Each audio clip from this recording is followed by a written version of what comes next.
নমস্কার বন্ধুরা, আশাস কুকবুকে সবাইকে স্বাগত। আজকে আমি তোমাদের সাথে শেয়ার করব মুম্বাই স্ট্রিট ফেমাস পাও ভাজি মশলা, যেটা খেতে কিন্তু অত্যন্ত সুস্বাদু হয়। আমরা বিশেষ করে বাইরে গেলে কিংবা মেলাতে গেলেও কিন্তু এই রকম পাও ভাজি কিনে খেয়ে থাকি। আর এটা এতটা সুস্বাদু হয় যে ছোট বড় সবাই ভীষণ পছন্দ করে খেতে। ছোটরা তো বারবার চেয়ে চেয়ে খাবে, এতটা টেস্টি হয় এই পাও ভাজি মশলা। আর বানানো ভীষণ সহজ। ঘরেই কীভাবে মুম্বাই স্ট্রিট ফেমাস পাও ভাজি মশলা বানিয়ে নেওয়া যায় সেটাই আজ তোমাদের আমি শেয়ার করছি। তোমরা পুরো ভিডিওটা দেখো, আশা করি ভীষণ ভালো লাগবে। আর যদি ভালো লেগে থাকে তবে অবশ্যই একটা লাইক দিয়ে ফুল ওয়াচ করে নেবে, আর বন্ধু ফ্যামিলির সাথেও শেয়ার করবে, যাতে তারাও এইভাবে খুব সহজেই মুম্বাই স্ট্রিট ফেমাস পাওভাজি মশলা বানিয়ে নিতে পারে। তাহলে চলো এবার শুরু করা যাক। দেখো, এখানে পাও ভাজি মানে ভাজিটা বানাতে কি কি সবজি লাগবে সেটাই আমি তোমাদের দেখাচ্ছি। এখানে আমি ফুলকপি নিয়েছি, কিছুটা গাজর নিয়েছি, বিনস নিয়েছি, আর কিছুটা আলু নিয়েছি। সবগুলো ভালো করে কেটে ধুয়ে পরিষ্কার করে নিয়েছি। তারপরে একটা প্রেসার কুকার নিলাম, প্রেসার কুকারের মধ্যে সমস্ত সবজিগুলো দিয়ে দিয়েছি। দেওয়ার পরে বেশ কিছুটা জল দিলাম, মানে এগুলো ডুবো ডুবো থাকবে সেই রকম জল দিয়ে দিলাম। আর ওতে আমি হাফ চামচ দিয়ে দিলাম হলুদ গুঁড়ো, আর একদম অল্প লবণ দিয়ে দিলাম। দিয়ে এবার এটা ঢাকা দিয়ে হাই হিটে প্রেসার কুকারেই এইভাবেই কিন্তু 2টো সিটি দিয়ে নেব। গ্যাসে বসিয়ে দিয়েছি, দেখো এখানে আমার 2টো সিটি দেওয়া হয়ে গেল। এবার গ্যাসটা অফ করে দিয়ে প্রেসার কুকারটা একটু ঠান্ডা হতে দেব, যতক্ষণে সিটিটা পুরো মানে ভেতরে যত ভেপার সব বেরিয়ে যায়। দেখো পুরো ঠান্ডা করে নিয়েছি, ভেতরে যত ভেপার ছিল বেরিয়ে গেছে। এবার তোমাদের সবজিটা দেখাচ্ছি। দেখো সেদ্ধটা কিন্তু একদম নরম হয়ে গেছে, এই রকম সেদ্ধ করতে হবে। 2টো সিটি দিলেই খুব সহজে কিন্তু সেদ্ধ হয়ে যাবে। এবার এটা সাইডে সরিয়ে রেখে দিলাম। এরপরে আর কি কি লাগবে দেখো এই ভাজিটা বানাতে। এখানে দেখো আমি 3টে পেঁয়াজ কুচি করে নিয়েছি, 2টো টমেটো পেস্ট করে নিয়েছি, একটা ক্যাপসিকাম ছোটো ছোটো কুচি করে নিয়েছি, কিছুটা কাঁচা লঙ্কা কুচি নিয়েছি, আর কিছুটা নিয়ে নিয়েছি ধনেপাতা কুচি। এবার গ্যাস ধরিয়ে একটা কড়াই বসিয়ে দিলাম, তাতে 1 চামচ দিলাম সাদা তেল। আর এই তেলের মধ্যে এবার দিয়ে দিচ্ছি 1 চামচ বাটার। শুধু বাটার দিলে কি হয়, অনেক সময় বাটারটা গরম হতে হতে পুড়ে যায়, তার জন্য তেল আর বাটারটা মিশিয়ে দেবে, তাহলে কিন্তু পুড়ে যাবে না। বাটারটা দেখো ভালো করে কিন্তু গলে গেছে। এইবার এই মধ্যে দিয়ে দিলাম হাফ চামচ গোটা জিরে ফোড়ন, আর এবার দিয়ে দিচ্ছি পেঁয়াজ কুচিগুলো। জিরেটা যেই একটু ভাজা হয়ে গেছে তারপরে পেঁয়াজ কুচিগুলো দিলাম, আর ক্যাপসিকামগুলো দিলাম। পেঁয়াজ আর ক্যাপসিকামটা আগে একটু নাড়াচাড়া করে ভেজে নিচ্ছি, যাতে একটু নরম হয়। আর এই ভাজিতে কিন্তু বাটারটা অবশ্যই লাগবে, যত বেশি বাটার দেবে তত কিন্তু বেশি টেস্টি হবে খেতে। নাড়াচাড়া করে এইভাবে একদম লো হিটে হালকা একটু নাড়াচাড়া করে ভেজে নিচ্ছি, যাতে একটু নরম হয়। দেখো হালকা নাড়াচাড়া করে আমি একদম ভেজে নিলাম, এর থেকে আর বেশি ভাজবো না, একদম অল্প ভেজেছি, একটু নরম হয়ে গেছে।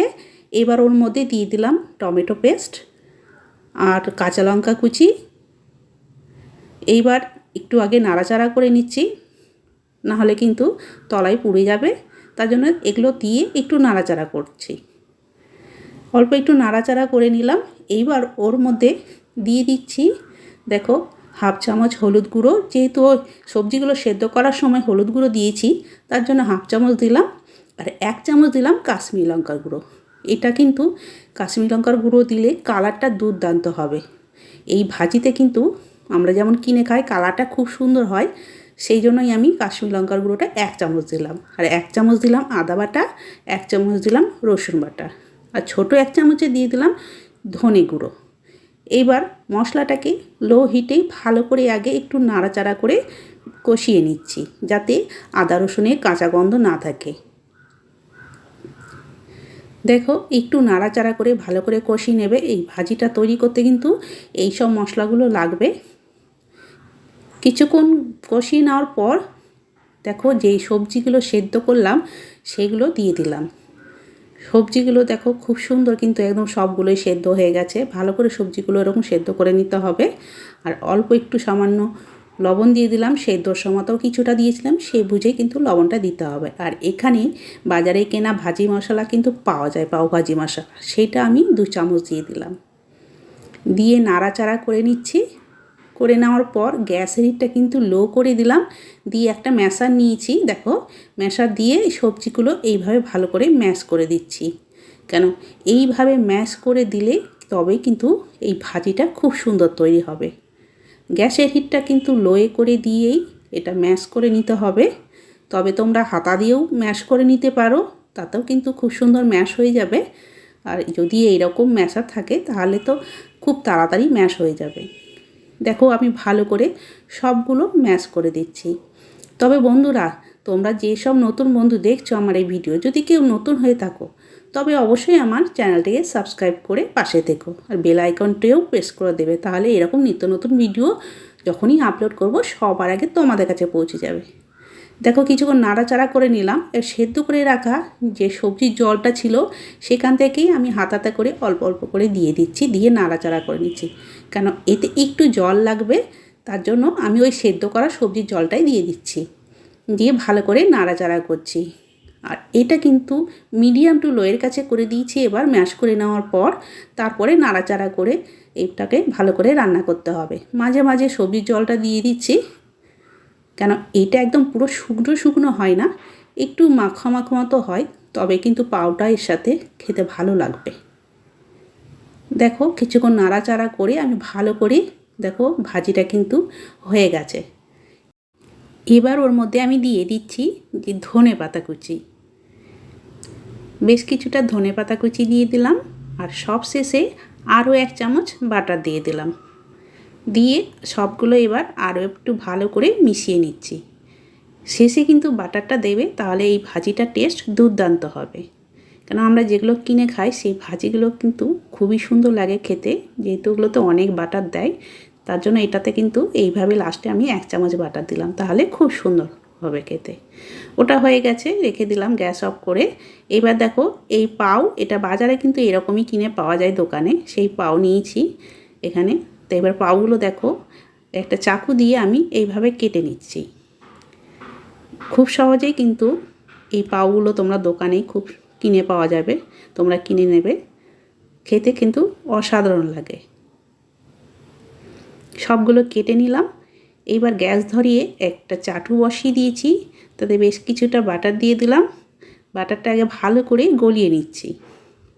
চাটুটা গরম করার পর হিটটা একদম লো করে দিয়ে বাটারটা দিয়েছি। তারপরে একটু কাশ্মীরি লঙ্কার গুঁড়ো, আরও কিছুটা ধনে পাতা কুচি দিয়ে দিলাম। সবগুলো ভালো করে নাড়াচাড়া করে নিয়ে এবার পাউগুলো দিয়ে দিচ্ছি, দিয়ে ভালো করে সেঁকে নিতে হবে। এইভাবে কিছুক্ষণ এক পিঠ রেখে তারপরে উল্টে দিচ্ছি। এই বাটার দেওয়ার জন্য এই পাউগুলো ভীষণ নরম হয়ে যাচ্ছে, আরও খেতে কিন্তু খুবই দুর্দান্ত লাগবে। দেখো ভালো করে এক পিঠ সেঁকে নিয়ে মাঝখানে আমি এবার আরও একটু বাটার দিয়ে দেব। দেখো আরও একটু বাটার দিয়ে দিলাম, দিয়ে ভালো করে 2 পিঠই এইভাবে বাটারে ভালো করে মাখিয়ে নিচ্ছি। এইভাবে কিন্তু এই শীতের সময়তেই বানিয়ে খাবে, শীতের এই সবজিগুলো দিয়েই বেশি ভাজিটা সুন্দর হয়। তোমরা কিন্তু এই শীত থাকতে থাকতে একবার এই সব সবজি দিয়ে এই পাও ভাজি মশলাটা বানিয়ে খেয়ে দেখো, দুর্দান্ত লাগে খেতে। দেখো আমার এগুলো কিন্তু পুরো হয়ে গেল। বাকি আরও যেটা দুটো আছে সেটাও আমি আবারও কিছুটা বাটার দিয়ে দিচ্ছি, দিয়ে ওগুলো ভালো করে এইভাবে বাটারে টোস্ট করে নিতে হবে। একটু কাশ্মীরি লঙ্কার গুঁড়ো আর অল্প একটু ধনে পাতা কুচি। বাচ্চারা তো এত পছন্দ করে যে বারবার কিন্তু তারা চেয়ে খাবে। বাচ্চা কেন, বড়রাও কিন্তু খুব ভীষণ পছন্দ করবে। এটা খেতে খুবই ভালো লাগে। এটার আমি ওপরে আবার একটু লঙ্কার গুঁড়ো ছড়িয়ে দিলাম, আবার একটু ধনে পাতা কুচিও দিলাম, তাহলে দুই দিকেই কী সুন্দর ধনে পাতা কুচি আর লঙ্কাগুলো থাকবে, দেখতে ভালো লাগবে। তার জন্য দুই দিকেই দিয়ে দিয়েছি। এটা দিয়ে উল্টে পাল্টে ভালো করে বাটারে এইভাবে একটু সেঁকে নিচ্ছি।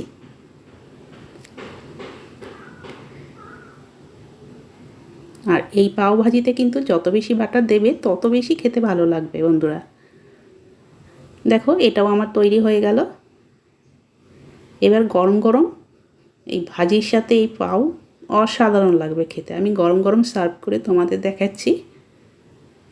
দেখো ভাজিটা দেখতে পাচ্ছ, কালারটা দুর্দান্ত হয়েছে, যেমন আমরা কিনে খাই সেই রকমই একদম পুরো হয়েছে।